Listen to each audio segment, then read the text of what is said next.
It's the Farmer to Farmer podcast, episode 127. And this is your host, Chris Blanchard. Brendan Grant raises 6 acres of vegetables plus laying hens, Highland cattle, and 100 acres of hay with his wife, Marcelle Paulin, at Sleepy G Farm, just east of Thunder Bay, Ontario, on the north shore of Lake Superior. One of my favorite places. It's so beautiful up there. The only certified organic farm for 500 miles around in Canada. Sleepy G's produce is marketed through a 150-member CSA, grocery stores, a farmer's market, and a small on-farm store. Brendan shares his techniques for bringing new land into production and delves into the ins and outs of tillage and mechanical weed control on raised beds. We also dig into marketing in Thunder Bay, which is an isolated city about 8 hours from any other metropolitan areas with no history of market farming, as well as the impact of their isolation and their extreme climate on production and input choices. We also discuss how the farm survived a serious accident 2 years ago, the impact that accident had on the farm and on Brendan, and how they managed their way through the crisis. We also discuss the pieces that Brendan and Marcelle had in place that helped the farm survive. The Farmer to Farmer podcast is generously supported by CoolBot by Store It Cold. You can build an affordable walk-in cooler powered by a CoolBot and a window air conditioning unit. Save up to 83% on upfront costs and up to 42% on monthly electrical bills compared to conventional cooling systems. And by Vermont Compost Company, founded by organic crop growing professionals committed to meeting the need for high-quality compost and compost-based living soil mixes for certified organic plant production. VermontCompost.com. And by BCS America. BCS two-wheel tractors are versatile, maneuverable in tight spaces, lightweight for less compaction, and easy to maintain and repair on the farm. Gear-driven and built to last for decades of dependable service. BCSAmerica.com. Brendan Grant, welcome to the Farmer to Farmer podcast. Thanks, Chris. I'm really excited to be here. I kind of feel like a minor league baseball player that just got his major league call-up. So I'm a big fan, and it's a pretty big deal. Like, where do you go to from here? Well, thank you. Okay, so now I'm blushing. So I'm going to throw the ball back to you here and say, let's get started by just having you tell us about Sleepy G Farm, where you guys are located, what you're doing there, and how you're selling what you're doing. All right. So our farm is just outside of Thunder Bay, Ontario, and Thunder Bay is right at the head of Lake Superior. I think at about 48.3 degrees north. We're 45 minutes north of the Minnesota border, right up on Lake Superior. So Thunder Bay is a city of 110,000. And it's very much a city in the middle of nowhere. From Thunder Bay, it's 8 hours to the next city center. So we are very much an island in the middle of the north. Right, because going south isn't an option for you guys because you run into the border. Right, and even there, you're in northern Minnesota, which is kind of the hinterland. And, you know, the next population center down there would be Duluth at, I think, 80,000. And that would be about a 5-hour drive direct south from our farm. So, yeah, we are very much, Thunder Bay is very much a city in the middle of the bush. And our farm is out on the Sibley Peninsula. And the Sibley Peninsula is this giant landmass that juts into Lake Superior and actually creates Thunder Bay, the body of water.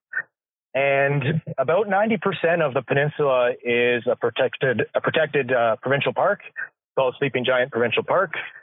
And that park is about 70,000 acres. And so we've actually kind of named the farm, you know, we used to refer to the park as Sleepy G, and we're literally on the doorstep of Sleepy G Park. And so, yeah, so we farm on a peninsula that is 10 kilometers wide at the base. So that's about 7 miles or so. And so that means that we're 5 kilometers either way, east and west, would put us into Lake Superior. So do you get a bit of a lake effect out of that? Yeah. So our springs are later. You know, in a nutshell, our springs are later because Lake Superior is cold. Even in the summer, it's cold. But so relative to the rest of the area, our spring is probably 10 or 14 days later. However, at the other end of the season, we generally benefit from a little bit of a moderating effect that the lake creates. So especially on those August and September days where it's nice and sunny and warm, but then the sun drops below the horizon and things get real frigid real quick, the surface of Lake Superior will radiate the day's heat. And very often we'll mitigate, we won't get our first frost until, into October, when maybe other farms in the area have already had 3 or 4 by that point. So it's a foe in the spring, but a friend in the fall, as a general rule. You're actually not the furthest north farm that we've interviewed, because we talked a few weeks ago to Jason Weston out at Joe's Garden in Bellingham, Washington, which is like 0.2 of a degree north of Thunder Bay. But, okay. but your climate is a lot more severe up there in general. It is. If you open the page in your agricultural textbook and you look at the zone classification map, we're basically right where you're supposed to not be able to grow anything. We're zone 2B officially. If you're lucky enough to have a little bit of a microclimate, you might claim to brag to your friends that you're in zone 3A. But we're firmly in 2B. Our local seed saver group, their motto is 2B or not 2B, and because they're always trying to push the limits of what's possible in this area. But that said, we grow pretty well everything. We grow sweet corn and squash and melons. Cucurbits will use the help of black plastic. But, most crops are doable. We can't grow sweet potatoes, and, we can't and don't really want to grow okra. Or loofah. We tried growing loofah sponge and it just didn't work. So. I guess food sovereignty is one thing and loofah sovereignty is another, right? Totally. It's somewhat inconsequential in the grand scheme of things. So I don't feel particularly disadvantaged, despite the fact that we, officially shouldn't be able to grow much here, but we do. And I should mention that, the Thunder Bay region is dominated by dairy production. So there's a lot of cows being milked in the area around Thunder Bay, and so forage crops do well. They're growing soybeans up here and corn silage and some of those more modern forages, but there's not a lot of vegetable production up here. Thunder Bay just doesn't have a strong history of market farming, and so that's actually been part of the difficulty in accessing equipment for our operation, is that there just isn't that old Alice G sitting in someone's, hedgerow. There just isn't that small scale, cultivator or discs or whatever you might be looking for. So it's been difficult getting equipment for that reason. So just to go back and make sure that we're touching on the pertinent details of your farm, how many acres of vegetables do you guys have? Okay, so the farm's 160 acres, or a quarter section. Okay. About 90 of that's bush. The rest is our hay and grazing land. We have 8 acres cultivated, and 6 of which would be in vegetables at any given year. We also have a flock of 100 laying hens that we maintain year round, and we raise our replacements for that. We have a small herd of about 25 shorthorn and Highland cattle, and that's growing each year. I harvest about 100 plus acres of hay across 3 different properties around the farm. And we have another 100 acres of grazing land on another farm that we manage down the road. We run a 150 member CSA that runs for 13 weeks, starting in the beginning of July and finishing in the beginning of October. We attend one farmer's market, but we only attend that market from September 1st until Christmas. And we work with 2 small independent grocery stores, and we're the only certified organic farm for 800 kilometers or 500 miles. And we employ 3 full-time staff from the beginning of May until the beginning of November. So you're the only certified organic farm. Does that include all of the other dairy farms and all of that? You guys are it for your area. Yeah, unfortunately we are. And it's nice to be able to say you're the only whatever of anything, but it really is not something we're real happy about because, we don't have the organic infrastructure here. We don't have opportunities to collaborate. We don't have access to feed and inputs on, that we could benefit from bulk buying, for instance. And for our herd of cattle, for instance, we buy straw to bed the cows in the winter. And, I would love to have certified organic straw, but it's just not here. It's not even anywhere close to here. I would literally have to drive 10 hours from this farm into Manitoba, the next province over, to access certified organic straw. So you guys are certified organic for the vegetables, but not for the livestock. That's right. Okay. Yeah. So our layer ration that we feed is not certified organic. So our eggs are, for all intents and purposes, conventional. And our beef, we're trying to move that way. And there's three obstacles to certify the beef. The first being to get us off grain altogether, which we've made steps towards by making silage bales and just kind of weaning ourselves off of malt sprouts and crushed corn is what we've been using as a supplement for lactating and gestating cows. So that's an easy one to solve. The straw bedding is a bit more difficult one. That would involve us either producing our own grain or switching to a different type of bedding, like sawdust or something of the like. And then the third obstacle would be, because we don't have a certified organic processing facility, we have just one abattoir or slaughterhouse in the region, we would have to get them to slaughter our animals first on each kill day before anything else. And that poses a significant problem because, they're a small facility. They process about 30 head per week. And I know that they always start with hogs. So each day they want to start with the hogs and they finish with steers. So that would be a challenge, And none of these problems are not like you couldn't overcome them, but they are a challenge. There's something that we really would have to put a lot of work towards overcoming. So I've been to Thunder Bay a couple of times and taught some classes up there. In fact, I think that's where you and I first met was when I came up there probably 4 or 5 years ago now. And yeah, there were a lot of people showing up for classes about vegetable farming and even about organic vegetable farming. So it's interesting to me that you guys are the only certified organic farm up there. Is that something that the market is not demanding, or is it just something that there's resistance to among the growers? It's both. The market, people of Thunder Bay and the farmers market goers are just so enthusiastic to have anything that's growing local that, whether you're certified or you claim to be organic or natural or even conventional, they just want it. It's fresh, it's local, and most importantly, it's produced in Thunder Bay, which, you touched on the idea of food sovereignty. People in Thunder Bay are fiercely proud of Thunder Bay because guess what? Like, we're all we have. We got to take care of each other because we are this island city in the bush. So the market's not demanding the certified organic. Some of the other growers use or follow organic practices but haven't taken the step to certify. And even for the first few years of our farm and our marketing, we didn't certify. In fact, even in our logo, the slogan is ecologically raised food. And we chose that because we really wanted to stimulate conversation with our customers about what does ecologically raised even mean?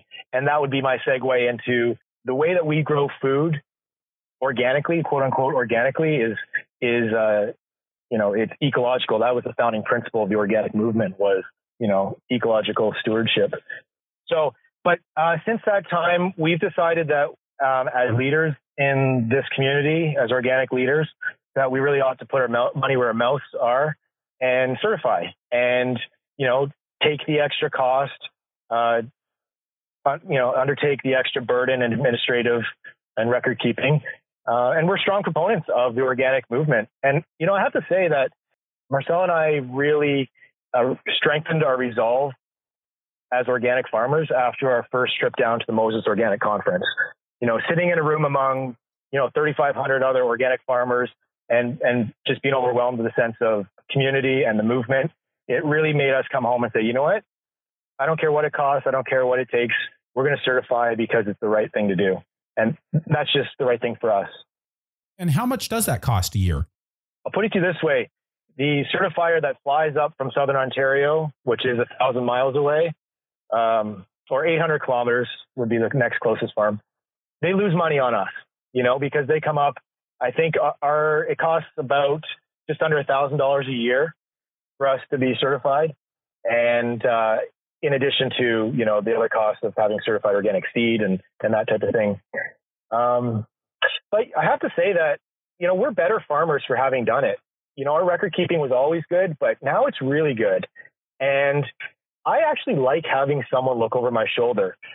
You know, I kind of look forward to the organic inspection each summer because it's like, you know, it's a bit of an affirmation that we're on the right track. But I just like having that check and balance and that control.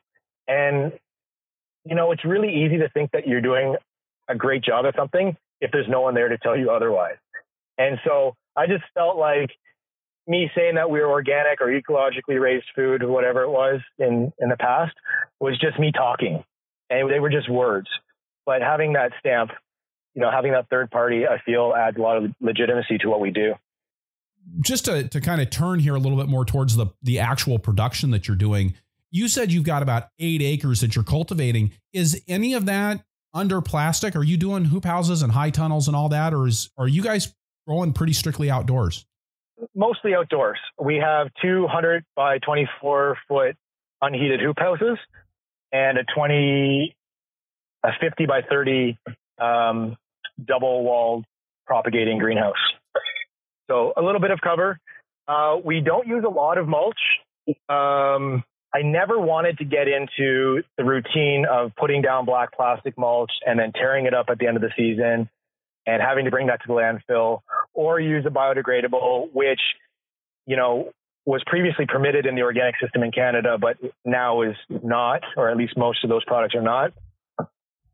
Because we don't have, our soil is not biologically active for a long enough period each calendar year that you could be real sure that biotello or a like product would be gone by the following season. So instead, we, in the beginning, I got the idea to buy a big sheet of black plastic silage tarp, and we plant all of our cucurbits on that.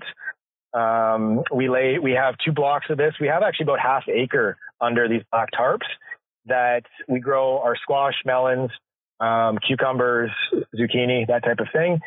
And we put drip lines under that. We fold those up and move them around the farm each year. And that silage plastic was a great tool for us to help establish new growing areas as we grew the farm. You know, I would plow in the fall, and then that spring I would cover with this black plastic tarp, which is, 200 feet by 50 feet.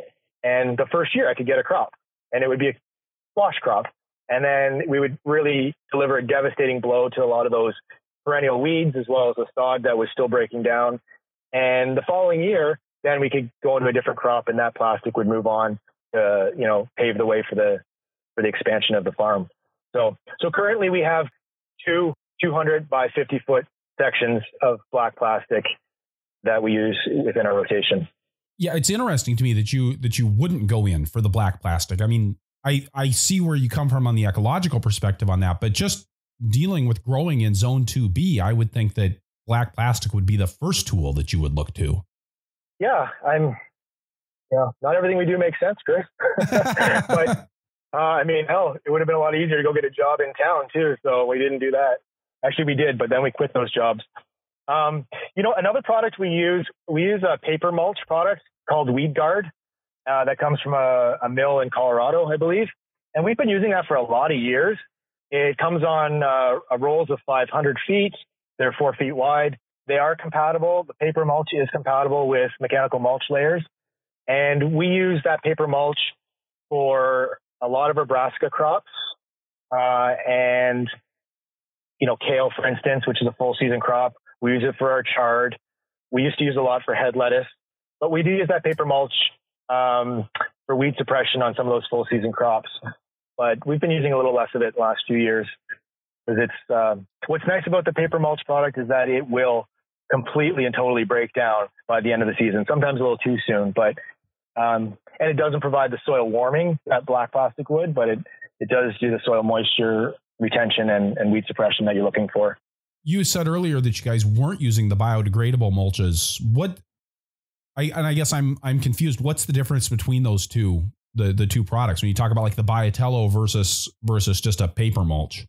The Biotello and the paper are both biodegradable, but the BioTello is going to give you the soil warming, and the paper mulch won't. But for our certifier in Canada here, as of last year, I think BioTello was not permitted because there's an ingredient in there that I think is derived from a GMO. So, we've just not gone down that road. Yeah, and for right or for wrong, but we haven't gone down the road of mulching all of our beds. And what we have done instead is we've just said, well, our climate doesn't really want to grow those crops anyway. So why don't we focus more on the things that we're better suited to, which are root vegetables. And, and we do grow all of our squash, or winter and summer squash. And most years they're pretty good. Some years they're awesome, but a lot of years they're crappy. And, but our root vegetables are pretty consistent. And, so we've really focused heavily on the root vegetables in those fall storage crops. And are you guys using raised bed production? We are. Yeah. And that, I think, was a very intentional decision. We have cool, wet springs. And so raising the soil helps drain out the soil, and it helps warm a bit. And we also don't have really deep topsoil. And so it helps to deepen the root zone. We've got a really nice sandy silt loam that we grow on, but our topsoil is only about 12 inches. And then that topsoil is sitting on another, 10 or 12 inches of pure sand. And then that whole mess is sitting on pure clay. So, not too far down and you're into solid clay. And so by using raised beds, we really do turn that, 11 or 12 inches of topsoil into, 15, 16, maybe 18 inches. Can you talk a little bit about how you set up and manage those raised beds? Yeah. So our main production area is organized into 10 equal sized fields, lettered A to J, or Afghanistan to Jamaica. We use country names. We use, just for fun, and because I'm a bit of a nerd, we use agriculturally significant countries to identify each of our fields. And then K is a double field, and that would, of course, be Kenya. Each of these fields is 400 feet long by 65 feet wide. So they're 0.65 of an acre, or a quarter of a hectare. We have 10-foot roadways, grass roadways between each field, and 40-foot headlands at the ends of the fields for turning tractors around. So each country or field has 12 raised beds. Our raised beds are 48 inches, and then there's an 18-inch wheel track. So we're essentially, 66 inches center to center. The bed tops are 36 inches, and they're planted either 2, 3, or 5 rows of crop. We have a 4-inch buried water main with hydrants at the head of every other road and for irrigation. And the whole thing is enclosed with 7 strands of high tensile electric slant deer fence, which keeps out the many deer that live on the peninsula. Yeah, I guess that's the disadvantage of being next to a state park, right? Totally. But, I put up that fence, I don't know when, a lot of years, when we started growing in that field, I put up that fence right away, and we've never had one single breach of security. And it, I can't say enough good things about that fence. Very economical to put up as well. So you said it's a 7-strand slanted electric fence, right? That's right. So, I got the idea. I'd taken a workshop with Richard Wiswall a bunch of years ago. And I grabbed him at the end of the course and said, okay, look, you think you got deer in Vermont? Like, I'm sitting on the doorstep of 70,000 acres of parkland. Like, we got deer. And because he had recommended using little poly wire with step-ins, and he said he would, enclose 1 acre at a time when the crop was vulnerable. And I just wasn't comfortable with, a temporary or movable type fencing solution.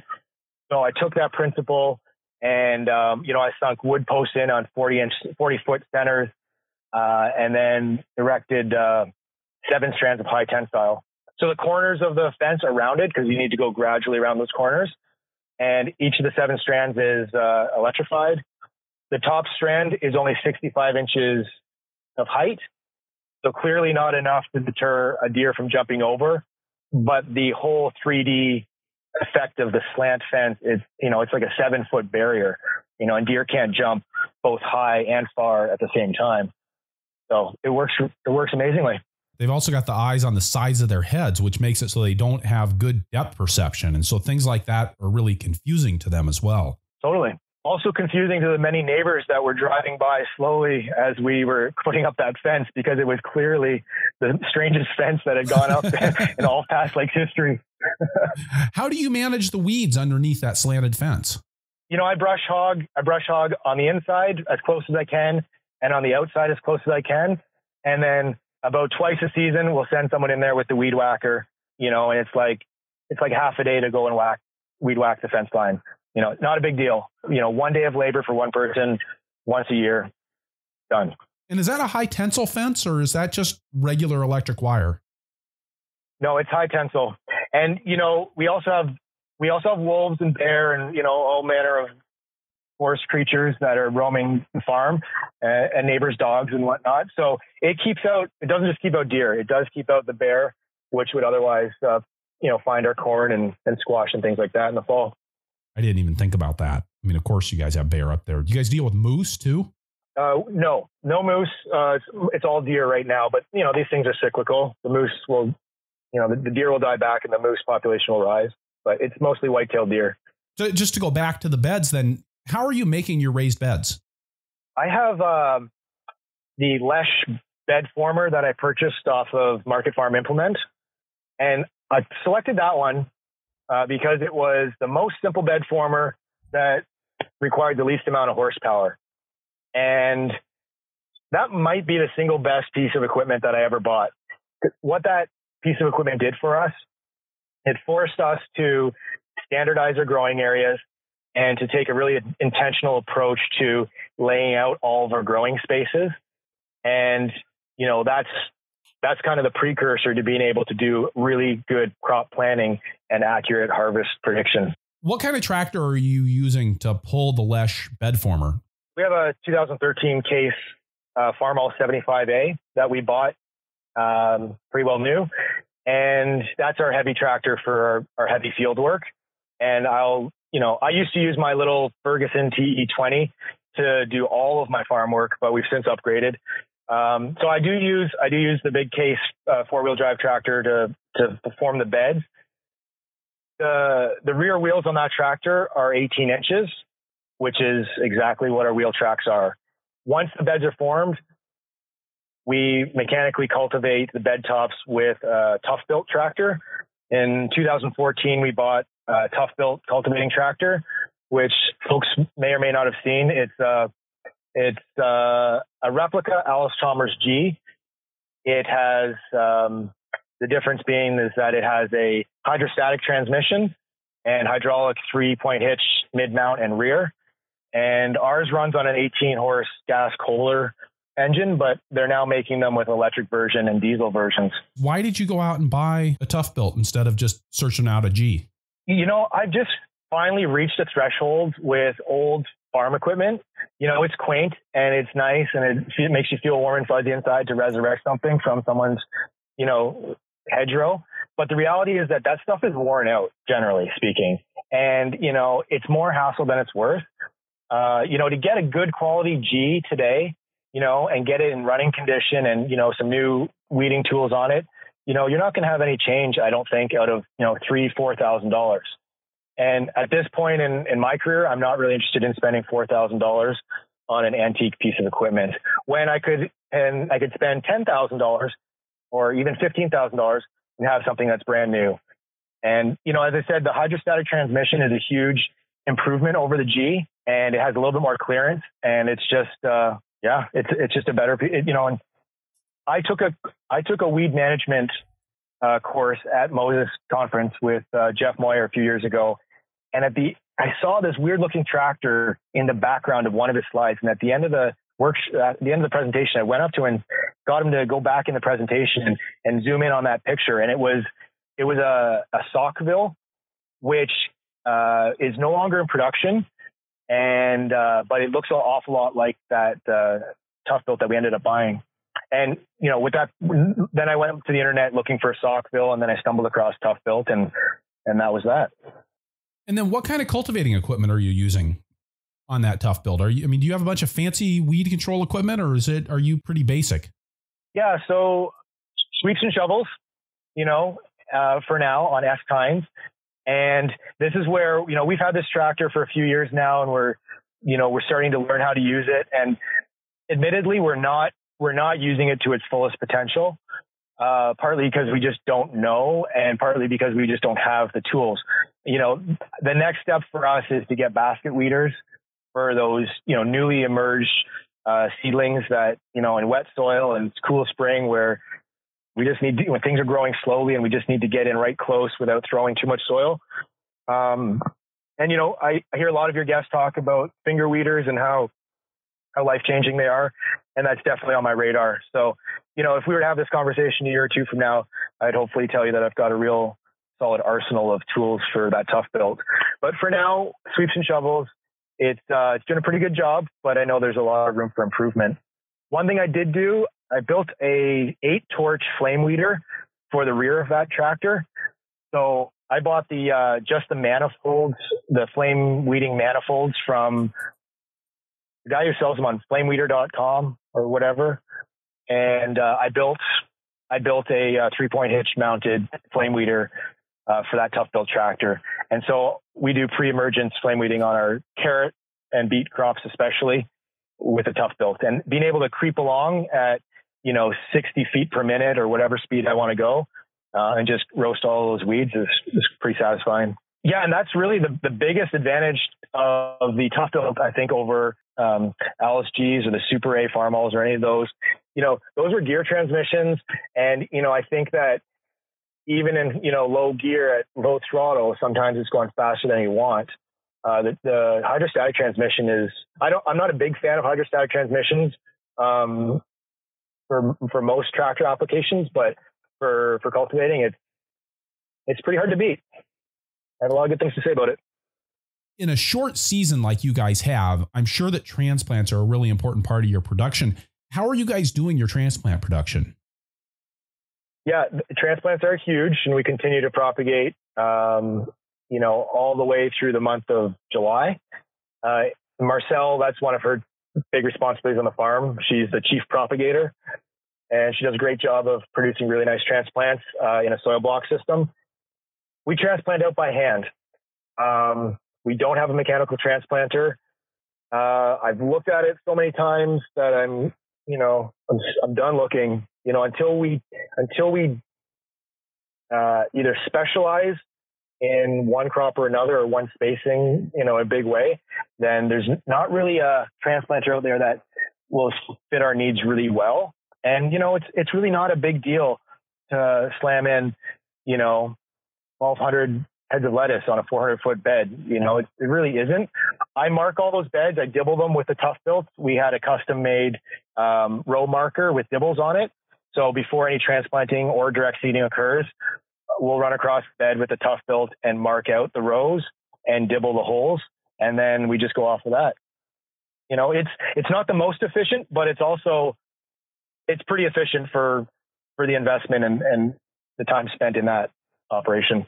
Okay. So one of the things that I've seen with raised beds and weed control is, especially on farms where things are being done, without a guidance system for the edge of those beds, which it sounds like you're kind of freehanding it with your row marker, is, if that row marker isn't just dead centered on the bed, then when you come along to cultivate, you might be trying to stay centered on your rows as you're cultivating. But if they wander a little bit to one side or the other, it's easy to have places where either you're cutting way deep into the edge of the bed or the shoulders of the bed, or where your cultivators actually get entirely off of the bed. And it's one of the things that I hate about raised beds. How are you guys dealing with that?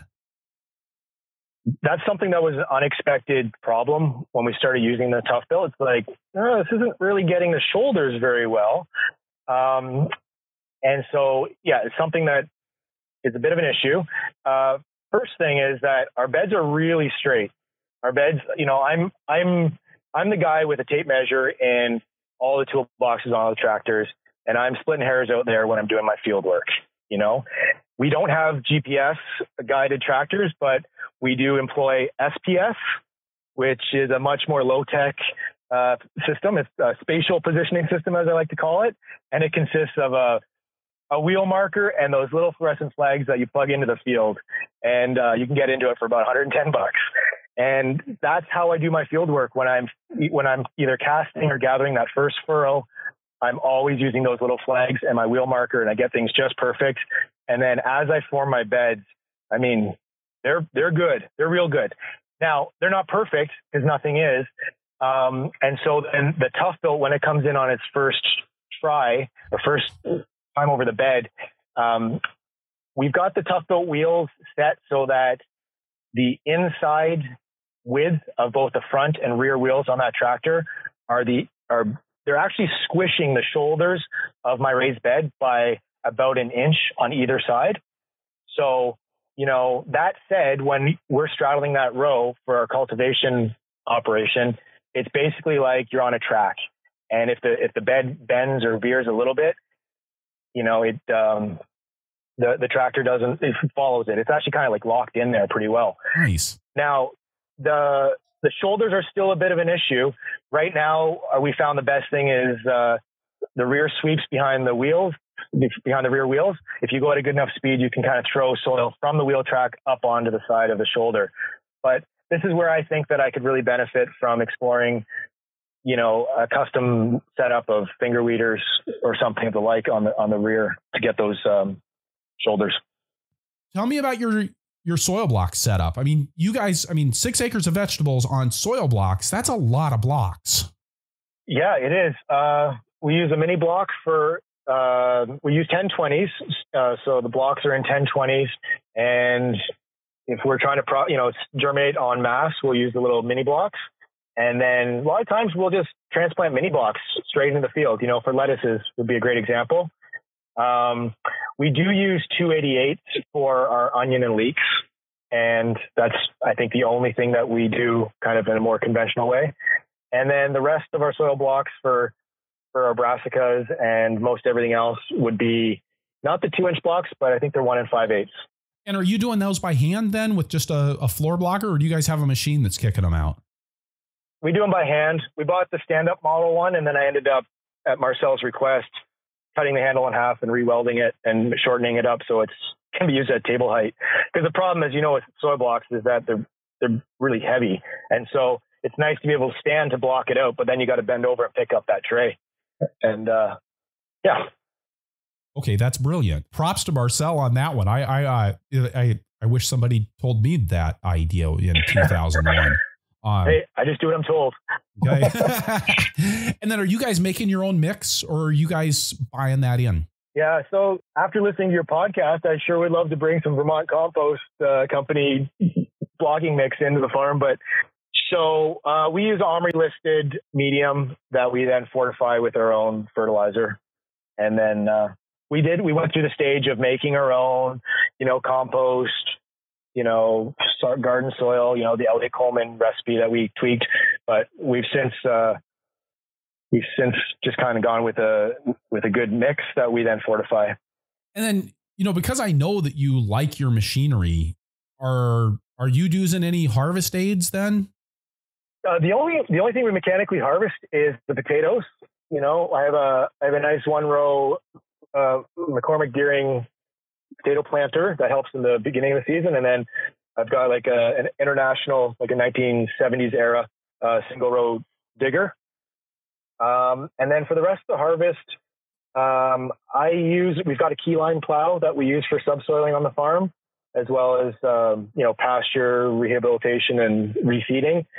And I will use that keyline plow as a kind of a bed lifter for parsnips and storage carrots and things like that. So loosen them up and then pull them out by hand. That's right. And, as I said, we've got nice sandy loam soil. So if the soil moisture is correct, a lot of times you can just pull those carrots, and they're nice, big, long, straight carrots, and you don't even need to fork them at all. But if the soil is if the conditions aren't quite right, then you go through in the fall with a keyline plow and lift everything, and we can just go along and just pull carrots and pull carrots and pull carrots, pull carrots until almost Christmas. Really, you guys are actually in the field until almost Christmas. Sorry, we'll be selling them till Christmas. The last 2 seasons, we've been actually harvesting carrots up until the middle of November. And, they are good and sweet by that point, boy. And, and the last couple of years, Marcelle and I were, our staff finished the beginning of November, and we're out there slogging it out. And there's still, you look out in the field and it's like, oh, there's still money there. And, last year we just called it. We're like, you know what? We're done. There's a bed of carrots that we just didn't get to and whatever. But that was the middle of November. And then we will continue to market those carrots and parsnips and whatnot, into the new year, at the farmer's market until Christmas. And then we'll just maintain our wholesale accounts as deep into the new year as we can. What are you using for storage on those? Do you guys have a walk-in cooler? Yeah. So in 2012, I built a 30 by 60 foot story and a half pack house, which is kind of like a multifunction building. The majority of it is our pack house with a 150 square foot cooler. It also has a garage on the back end for parking a tractor. It's got a bunkhouse upstairs for staff for living quarters, as well as a staff kitchen and kind of meeting room. And then on the very front of it, facing the farm entrance, is a little self-serve farm store that we have a double door glass cooler and small deep freeze that we stock year round with eggs and meat and whatever vegetables we have. So it was a great building. It was a big project for me to build from scratch. It was my first, real big building project. And it was probably the best investment to date on the farm. When I'm looking at where you guys are located, you talk about having a little farm store. Is that a significant part of your business? At this time of year, it is not significant, but it's steady.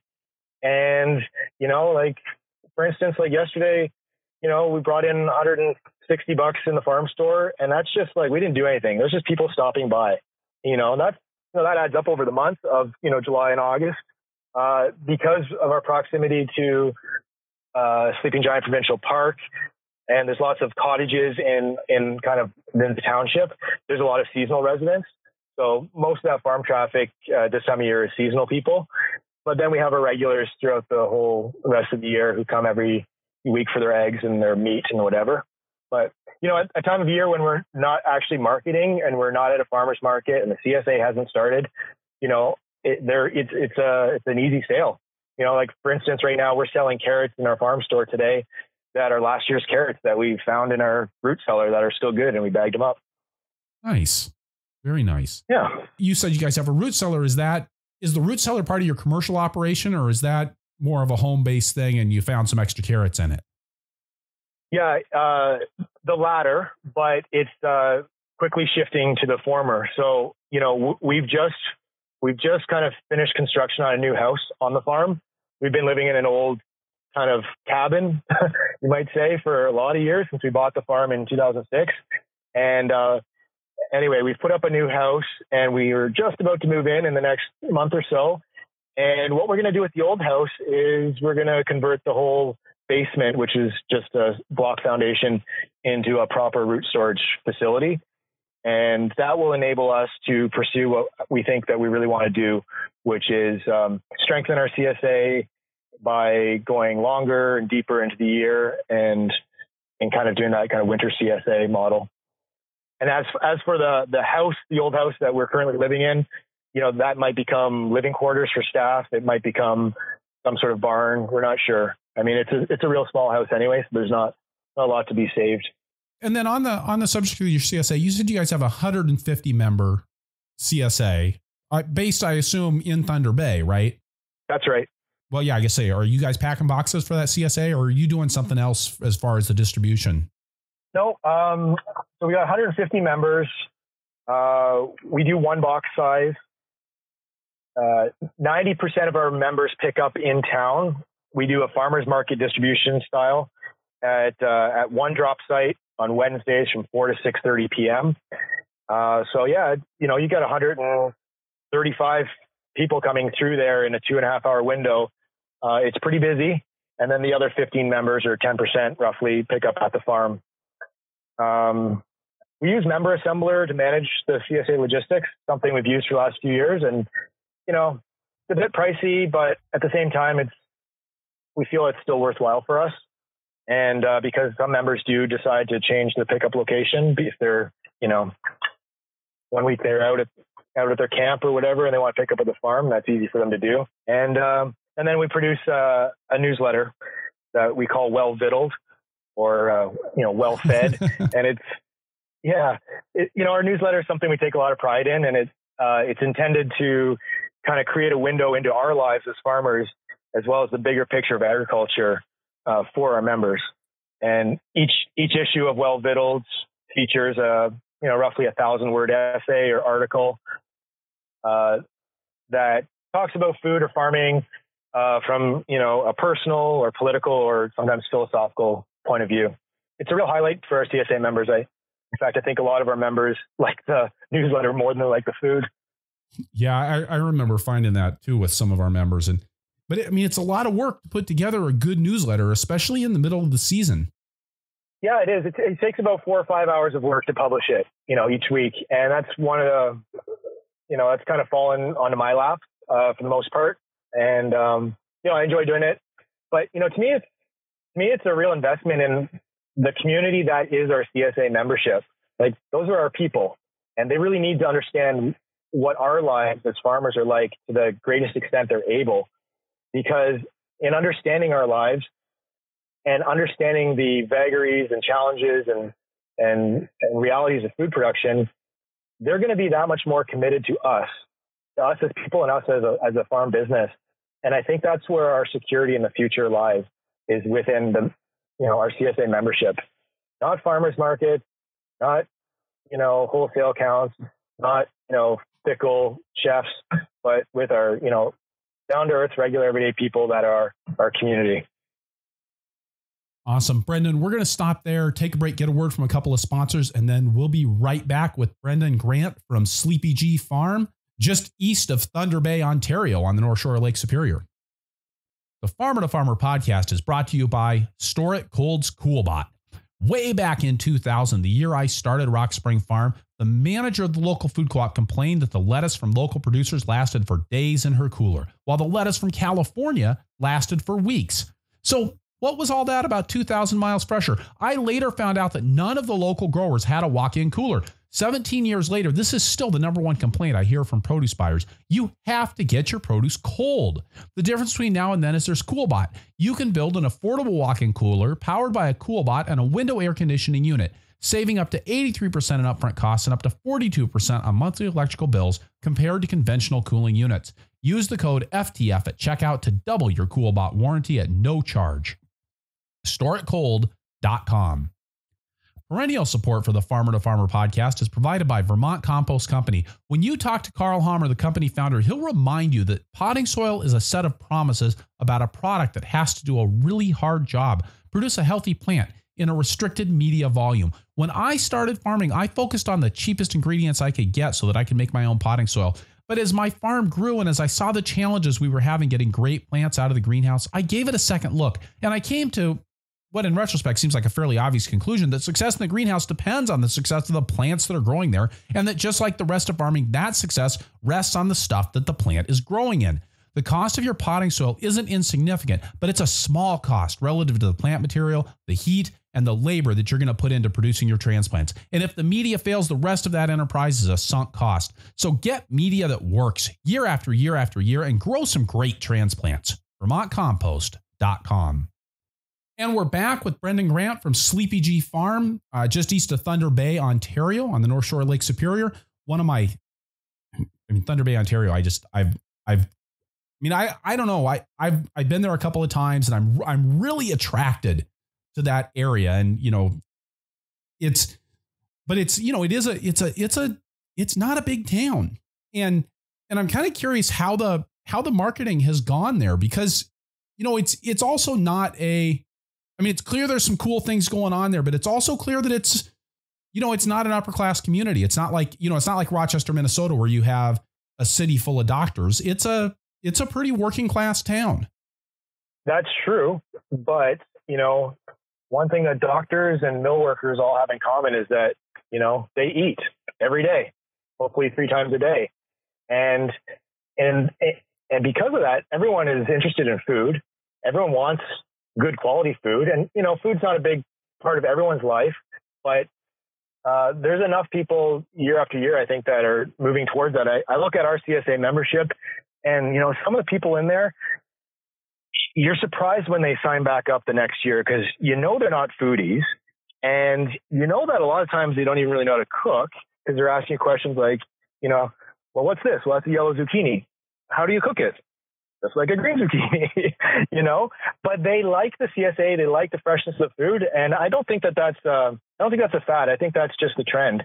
And you know, our focus on our farm is our CSA, more so than just growing for the general public. And I think that's where we're continuing to go in the future. And people aren't going to stop eating. And if you can give them food that is well priced and is, you know, good flavored and comes with a face and a story, you know, if it's not that much more than the grocery store, or if it's the same price, why wouldn't you? You know, I think that's true of all towns and small cities in North America or anywhere. People are going to eat, and if you're not overtly letting them down, then they're kind of your customer to lose. And do you find that you actually have some advantages because of the isolation of Thunder Bay? You know, when I lived in Maine, we were at the very end of the produce distribution chain. You know, stuff had to go, you know, if it was coming from California or Arizona or Southern Ontario, it was going through a big city, and then it was going to Portland, Maine, and then it was coming to us. And by the time it got to us, it was pretty tired, you know, and it made it having, you know, we had fresh food, and that made for a pretty easy marketing pitch. Right. And, you know, Thunder Bay, so a couple of things we got going for us. One is what I mentioned earlier, is this kind of fierce pride of the region, because we are kind of on this island in the bush together. But, you know, food travels a really long way to Thunder Bay, you know, in the same kind of example you just gave. And because of that, you know, the cost of food at our grocery stores is higher in Thunder Bay than, say, other areas of Ontario, you know, in Southern Ontario, where bigger population and bigger city centers.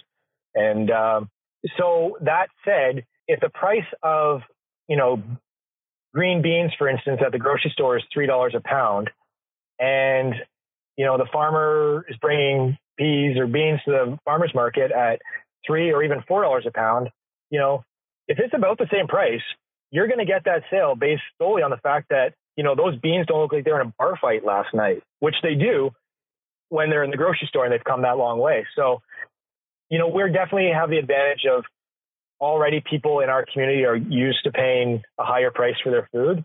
So us as small scale producers, which, you know, we're able to compete a little bit better. You know, 10 years ago when we started with the farm, there was a big gap between, you know, the grocery store food and then what we were producing. And today, honestly, Chris, a lot of our stuff is, you know, marginally more expensive. You know, we're talking 10% more, or sometimes even less. So, yeah, that's an advantage to us. Now, you said, just talking about prices, just to shift into economics a little bit, you said that you and Marcelle both used to work off the farm, and now you're both full-time on the farm? Yeah, that's right. We both used to work for the provincial government. I worked at a tourism site in Thunder Bay. I ran the farm at a fur trade post, an old recreated fur trade post. And I worked that job for almost 5 years. And that was, you know, a regular person's job with pension and benefits and all those types of things. And at the same time, Marcelle worked at Sleeping Giant Park, which is part of the Ontario Park system. And, you know, she worked seasonally, as did I. I worked 10 months a year, and she had a 6-month-a-year contract. And, you know, those are good jobs. Those are jobs that we could potentially retire in. But, you know, for me, at least, I didn't have to take a step away from farming to, you know, to build my farm dream. I was still farming kind of in the year 1815 at a historic fur trade post. But at the same time, you know, my learning curve was still rising, as it always is. And I was engaged in my work. But we got to the point where it was just too hectic, you know, both working off the farm. You know, I was driving 2 hours a day to go to that job.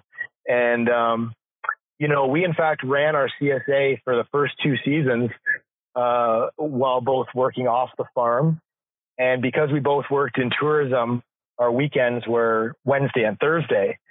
And it just so happened that there's a Wednesday farmers market in Thunder Bay. So that became our CSA day. And we would drop off our CSA boxes and market at the same time. And then Thursday was our day off, also known as our day to do everything like weeding and making hay and everything else. So it got too hectic. So I quit my job first. And then a couple of years later, Marcelle quit her job. And it's been a few years since she's been at her job. And yeah. And you guys are making a living on the farm? Yeah, we are. Yeah, we're making it happen. I think that I always feel like things are tenuous, that, it could all come apart at any time. But, one of your guests recently said something about, if your planning is working and it's proven to work, then take the leap and just trust that it's going to keep on working. And I think there's some wisdom to those sentiments. Okay, so speaking of feeling like things are going to fall apart at any time, I happen to know that you had a pretty serious accident 2 years ago. Yeah, that's right. Actually, it was just 2 years ago, a few days ago. And it was July 5th, July 5th, 2015. And I took a fall from the top of our cow barn, which is a 35-foot tall building. And I fell and broke both of my heels and didn't walk for 4 months. And then when I did start walking, it was, with walking casts, and it was a lot of months before I was, moving and getting stuff done. And yeah, that was a really difficult season for us. And it continues to be a bit difficult in that I'm still recovering, and, I still have pain, and I'm not, I got a bit of a limp, and, days are tough on my feet for me. Things are continuing to improve, but that was a pretty scary time for us. So I know that you and Marcelle have been involved in the volunteer fire department there. I assumed you guys have a pretty strong safety focus on your farm. Can you talk a little bit about what happened? Yeah, totally. That's been part of my coming to terms with my accident has been, how did I let that happen? And this is a good lesson, I think, for all of us farmers who tend to go 100 miles an hour for a good portion of the year. The day of my accident, it was a Sunday evening, and I had come into the house at around 6 p.m. And I said to Marcelle, I am absolutely exhausted. I am mentally and physically exhausted. We have been going 100 miles an hour since April, and I need a break. And she concurred that, we had been run ragged, and we said, you know what, let's take next Sunday off. But for now, tonight, I need to go back up onto the barn roof to finish the job I had started earlier in the week, which was replacing the ridge cap on, the steel ridge cap on the cow barn. And so I took a quick power nap. I set the alarm on my phone for 20 minutes, and I fell asleep, sitting up, like full dreaming sleep in that 20-minute span. And the timer went off, and I popped out of that chair, and I walked out the house, and I walked to the pack house, and I grabbed a handful of gummy bears or whatever was in there, and I started stumbling across the yard, putting on my climbing harness, and I put on my harness, and I got up onto the barn roof, and I clipped in, and 45 minutes later, there's a helicopter landing behind my barn, and it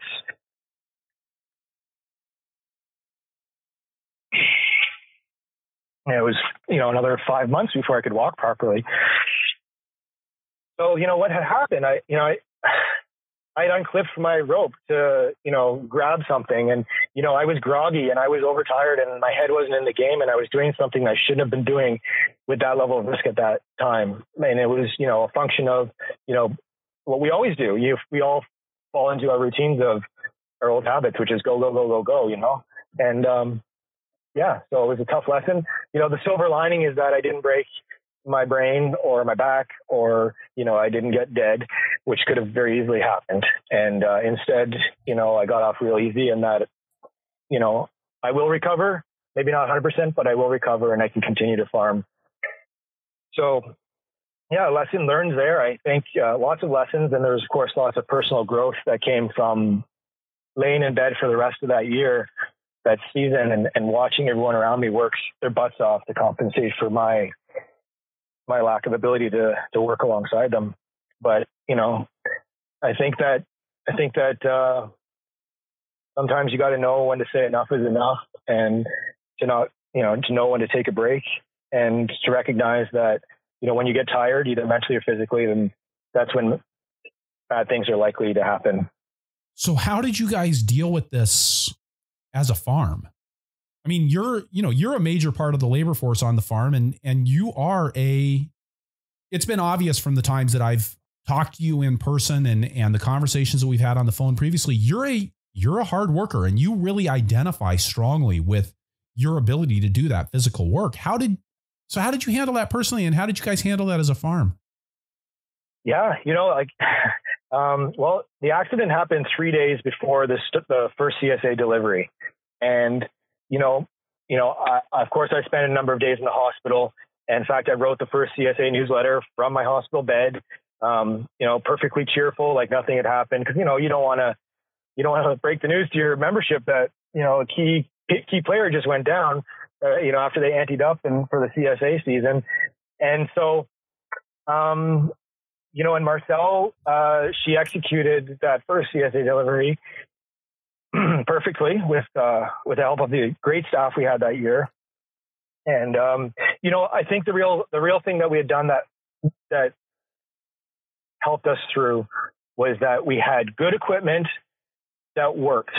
We had a couple of brand new tractors, that, even an experienced person might stumble with them a bit, but I know that the tractor's not going to fail. Like, it's going to work. We had been, farming long enough at that point that we had really clear systems and processes for everything that we do on the farm, from bunching kale to, watering the greenhouse. And so, we had those processes in place, and we were able to, because of that, we were able to take on a lot of volunteers, random community members and friends. You can imagine the type of people that come out of the woodwork in those times. And we were able to take those people on and put them to good use, which we normally don't take on a lot of volunteers because, as a lot of your listeners know, it's a lot of work to manage someone who doesn't really know what they're doing.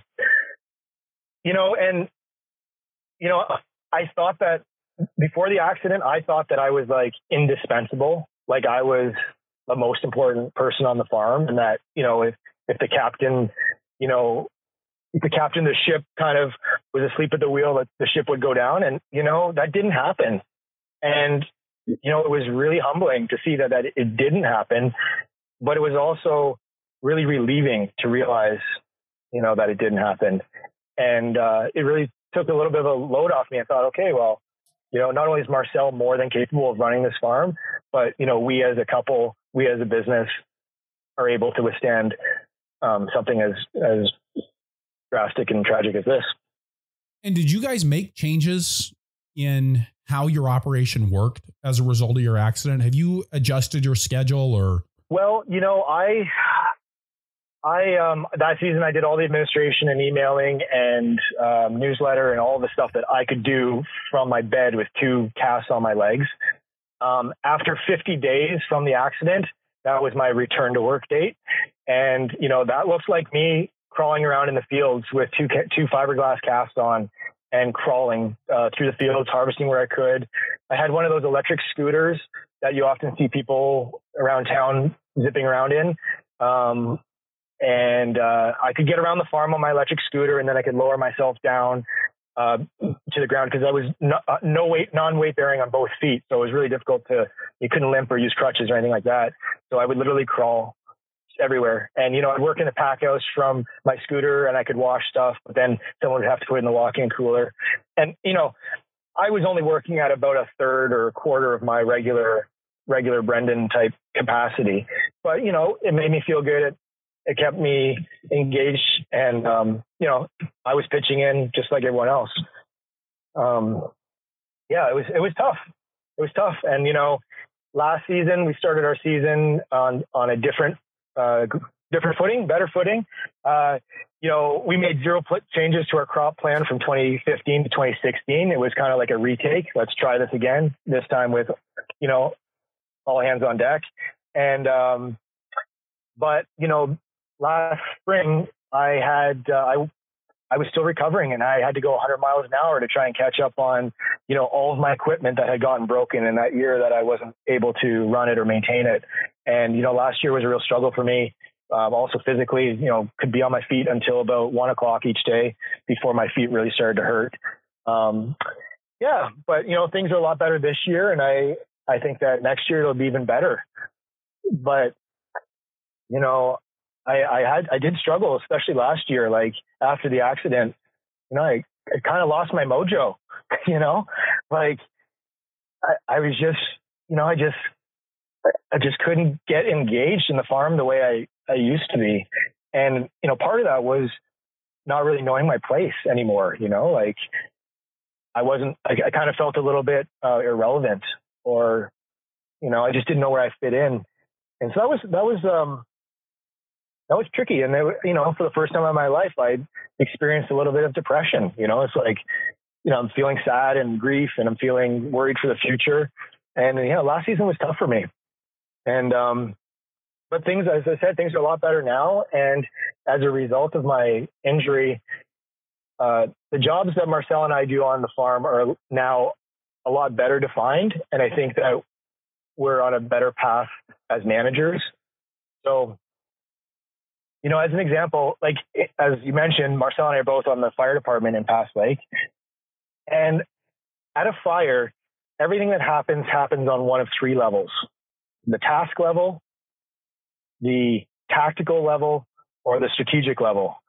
And so, the fire chief is the one who's working on the strategic level, figuring out, what's going to happen, what we're going to do. The officers, the captains, are working on the tactical level, figuring out how we're going to do that. And then the firefighters are the ones who are actually doing the actual task. And so now on the farm, like, I find myself, I work mostly in the tactical level. I am doing the field work and the bed prep and setting up and making sure the crew's got the tools to do the job. And then I move on ahead of them and leave them behind to accomplish that. And, I'm kind of the one step ahead type guy. Whereas Marcelle, she's working more on the strategic level, the bigger picture. And because we have a high turnover of staff every year, she's also working on the task level as kind of the field supervisor and crew leader. But, our jobs are a bit better defined now. And I think that's actually a good thing. Has your injury and not being able to operate at 100% physically forced you to change how you do that tactical level of work? Yeah. I mean, if I'm pushing myself real hard and I'm on my feet on uneven ground, for a long day, then I'm happy to get on the tractor the next day and, take a little bit of a load off.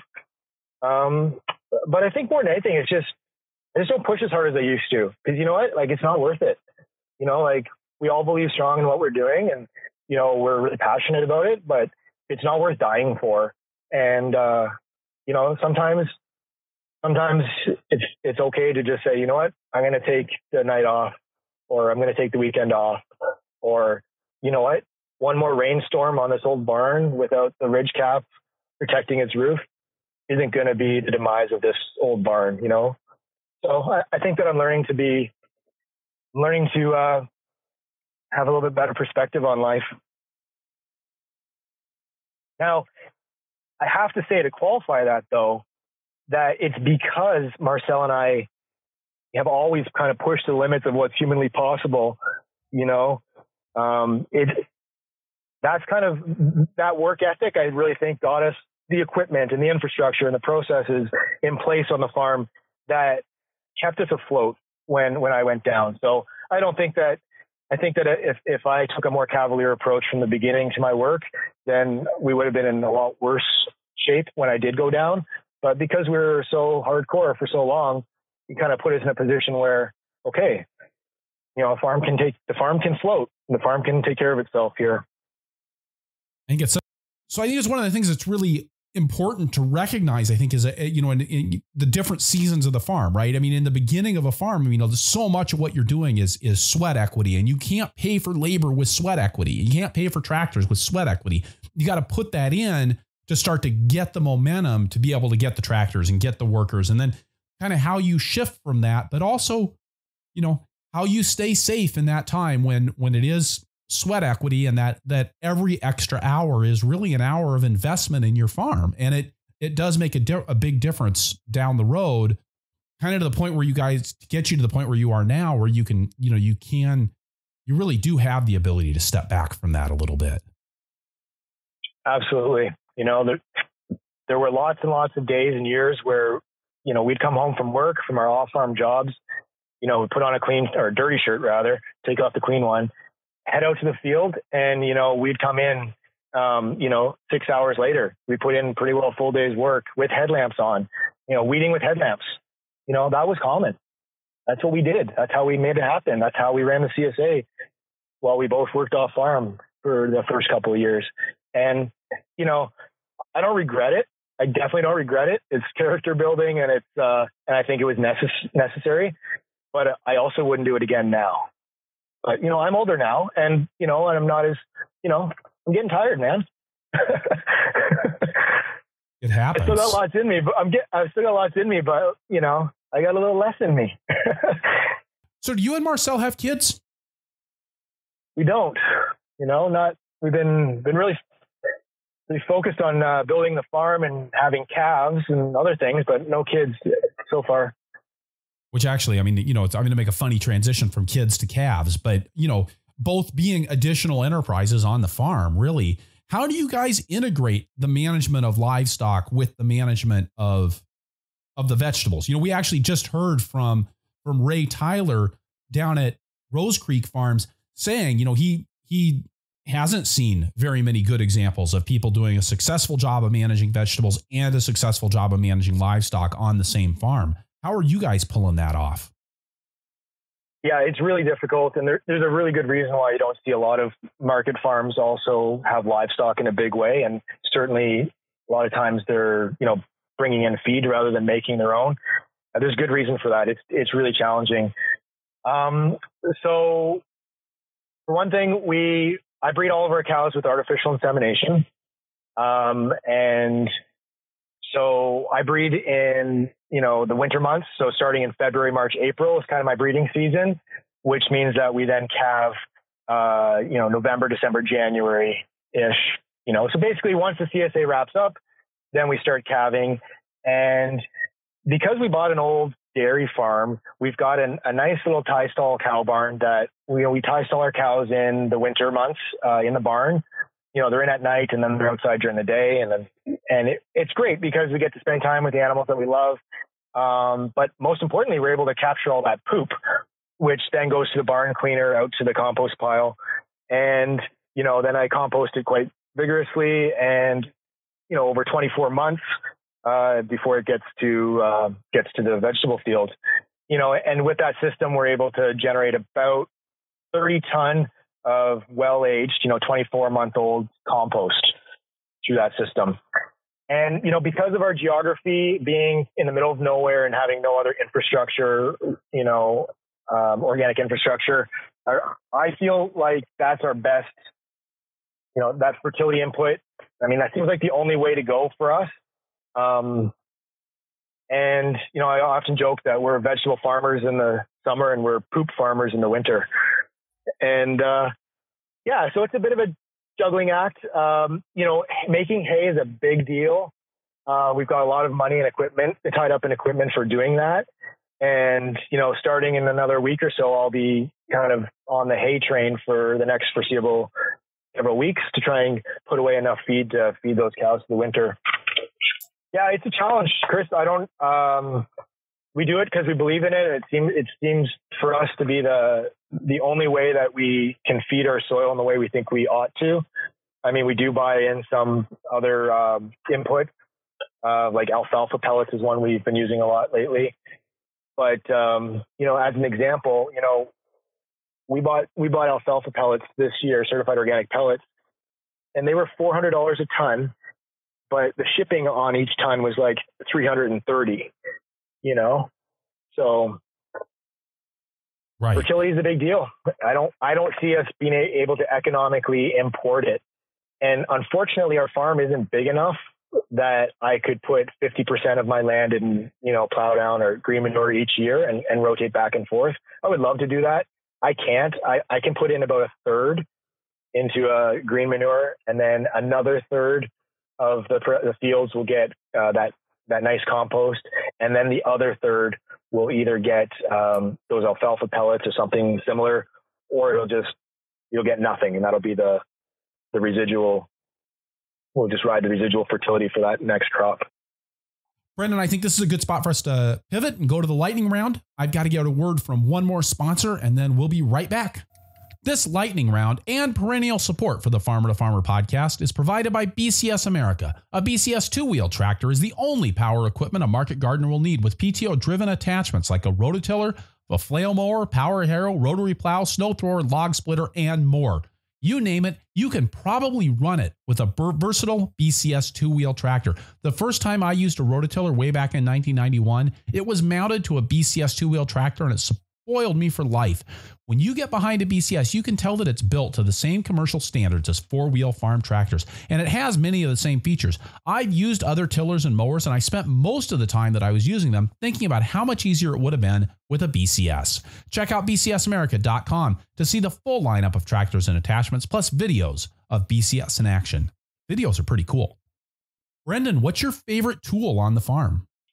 We have an irrigation traveler, and hose reel.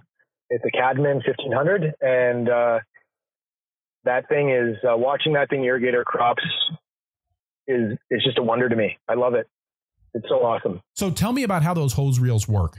So the way they work, it's basically a coil of pipe that's wound up on a drum, and it's attached to a cart, and I use an ATV or a small tractor to spool out the reel, and you spool it out. On the one end, it's got a sprinkler, like just a impulse sprinkler on wheels.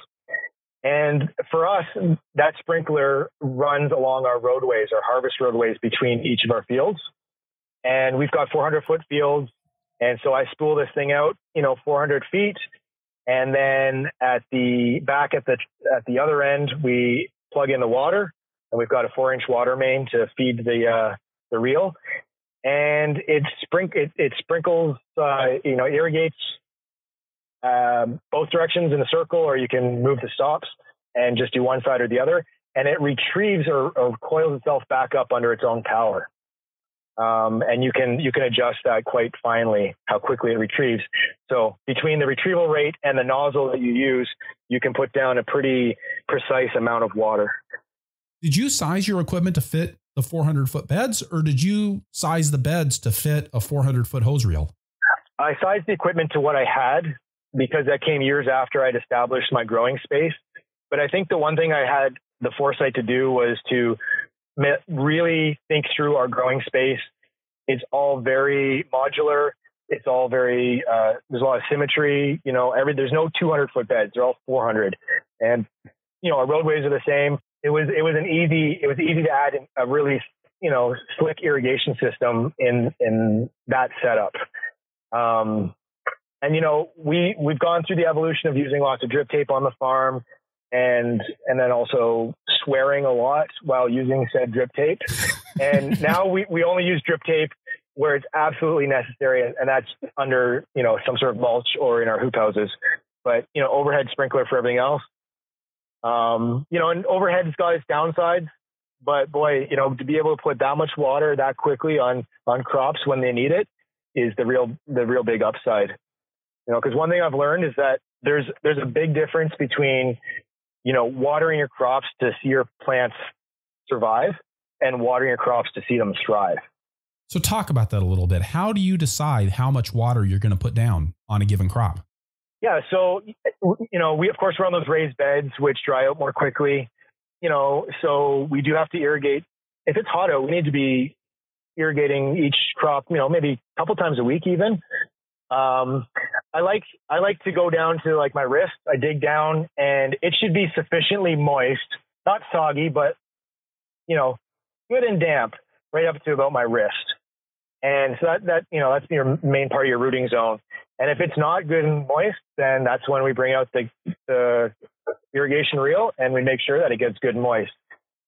And it's also been really great to be able to give crops like potatoes, for instance, water when you need to give them water. When they're flowering, hammer the water to them. It makes all the difference.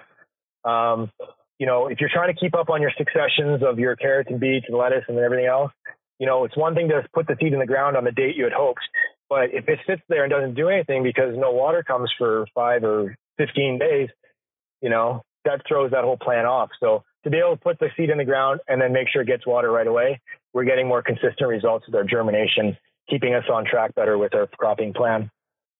We haven't talked a whole lot about your wife and farming partner, Marcelle. We talked a little bit about her role on the farm, but what's Marcelle's farming superpower? Marcelle's farming superpower. Well, she carries her clipboard around with her religiously, her Clippy, even to bed. She's still organizing the next day's work. And she's extremely organized. And that's, and me being a man and being who I am, I'm not that. And so I love that about her. But I think in terms of an actual superpower, she's got a real good sense of seeing things for what they are, whether that's, personal interactions, or she can look at a plant and see its stress when the rest of us would not even notice. She's just got a really innate ability to see things for what they are in a real unbiased, no bullshit kind of way. And because of that, she's an awesome farmer because she just has an intuition about with plants and with animals that, the rest of us really wish we had. So I think that's a big one. I love her for it. I love her for lots of reasons, but that's a big one. And what's your favorite crop to grow? And me, celery, without question. I love celery. We grow a lot of carrots. Carrots are our number one crop. We grow over an acre of carrots, but celery is where it's at for me. What about celery? Because that's a weird one, Brendan. You're not calling me weird, are you? I'm not calling you weird. I'm calling your choice of a favorite crop weird. There's a difference. Okay, so think about it. Celery, it's a tough crop to grow. I mean, just to get that stuff to germinate consistently is like the first feat. And then, it's a needy crop. It needs lots of food. It needs lots of water. It's also quite vulnerable to a lot of pests. It's a really challenging crop. And when you nail it and you end up with those huge, big celery stalks that are crispy and crunchy and they're not stringy and they're sweet that you don't get in, industrially grown celery. I mean, it's life-changing for people who are really into food in the same way that, we've all had those customers come up to us and say, wow, your carrots are so awesome. I just can't eat store-bought carrots anymore. You spoiled me for life. I get the same kind of comments about celery. And there's that difference between good organically grown celery and the other stuff. It's stark. And every time I pull off a celery crop that's of that quality, I'm just so proud of I'm the only one at the market who notices. I should say that because no one else, and I'm standing there behind the table and I'm just beaming with pride and for what I'm able to accomplish, and no one cares. This is strictly for me. So, but celery also is a potentially very lucrative crop. We put a lot into it. We grow our celery with lots of compost and alfalfa pellets. We put it on that paper mulch I talked about, so it never dries out. We use quick hoops, and then we hoop it off with row cover, and we pin it down, and we walk away, and we make sure that we irrigate it. And we come back, in September when it's ready. So we put a lot of labor and expense up front. But when we go to harvest, all of our beds are 400 feet. We put 3 rows of celery on that bed. So that's 1,200 plants on a 400-foot bed. At worst, if it's a salvage mission, you're going to be cutting, 4 celery plants to bunch them together for a stalk and sell for $4. So that's a $1,200 bed. At best, though, each of those plants grows to be a $4 plant. And now we're talking about a $4,800 400-foot bed. Nice. Which I did the math on last night. It's $96,000 an acre. So not bad. That's pretty good. Not bad. All right. Who needs microgreens when you've got celery? Yeah. The problem, of course, is that there's only so much of it you can sell. So, that's the trick. And, I want to learn how to be able to hold celery over into the fall to feed into a winter CSA down the road. I know it's possible to hold it for several weeks, if not, approaching 2 months. But, I just don't exactly know how to make that happen at this point. Finally, Brendan, if you could go back in time and tell your beginning farmer self one thing, what would it be? I'd tell myself to think bigger. I didn't scale the farm appropriately from the beginning. I had too narrow. I was thinking 5 acres, 100-member CSA, $50,000 gross sales. There's my life, which is a joke. I mean, 50,000 gross sales is not going to cut it for us and for the overhead and what we're doing. And I think that I would say don't limit yourself to some arbitrary number, but rather define that number by what your financial needs are, which, by the way, is a lot more than you might think, And to that end, I would also say borrow money if you're able. And, I know lots of people are phobic of taking on debt. For me, I look at it this way. There's very few of us in this world that are privileged enough to be able to take on a mortgage or a loan. That's a privilege. And why not exercise that privilege to leverage that privilege to help you acquire the equipment needed to make more money off the farm more quickly and put yourself into a better position for the future. So those would be my sage words of wisdom to my former self. Awesome. Brendan, thank you so much for being on the podcast today. Thanks, Chris. It's been a lot of fun, and I'm awfully flattered that you invited me. So thanks very much.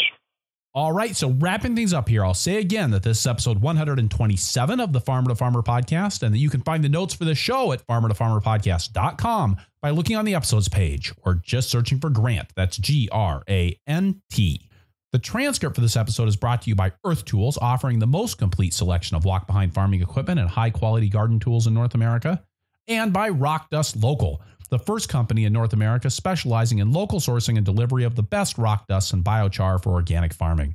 Additional funding for transcripts is provided by North Central SARE, providing grants and education to advance innovations in sustainable agriculture. You can get the show notes for every Farmer to Farmer podcast right in your inbox by signing up for my email newsletter at farmertofarmerpodcast.com. Also, please head on over to iTunes and leave us a review if you enjoy the show. That makes a big difference in our visibility and how many other people are able to find out about the Farmer to Farmer podcast. You can support the show directly by going to farmertofarmerpodcast.com/donate. I am working to make the best farming podcast in the world, and you can help. Finally, please let me know who you would like to hear from on the show through the suggestions form at farmertofarmerpodcast.com, and I'll do my best to get them on the show. Thank you for listening. Be really safe out there and keep the tractor running.